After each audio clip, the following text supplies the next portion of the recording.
مجھے ایک آدمی نے 50,000 روپے دیے کہ تم تجارت کرو اور مجھے ماہانہ 10,000 روپے دے دیا کرو، کیا یہ شکل جائز ہے؟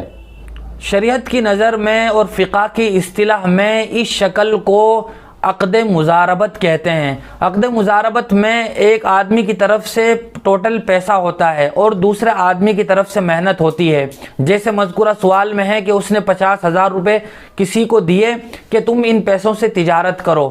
جس آدمی نے پیسے دیے ہوتے ہیں اس کو رب المال کہتے ہیں، یعنی مال والا، اور جس آدمی کو دیے ہوتے ہیں جو محنت کرتا ہے، مزدوری کرتا ہے، تجارت کرتا ہے، اس کو فقہ کی اصطلاح میں مضارب کہتے ہیں۔ مذکورہ جو شکل ہے یہ شکل جائز نہیں ہے، چونکہ یہاں اس نے اپنا نفع مقررہ طور پر بیان کر دیا ہے کہ میں نے تم کو 50,000 روپے دیے ہیں، تم اس سے تجارت کرو، میں ماہانہ تم سے 10,000 روپے یا جو بھی کچھ طے ہو جائے 15,000 روپے لوں گا۔ یہ شکل جائز نہیں ہے۔ اس کی جائز شکل یہ ہے کہ آدمی تجارت کے لیے پیسے دے اور یہ کہے کہ تمہیں جو بھی کچھ نفع ہوگا وہ ہم دونوں کے درمیان 50-50 تقسیم ہوگا۔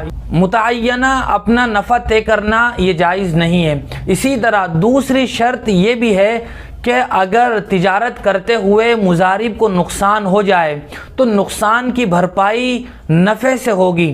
جو کچھ نفع انہیں حاصل ہوا ہے پہلے اس نفع سے اس نقصان کی بھرپائی ہوگی۔ اگر بھرپائی کرتے ہوئے نفع کے پیسے بھی ختم ہو جائیں تو اب اس نقصان کی بھرپائی وہ رب المال کے پیسوں سے ہوگی۔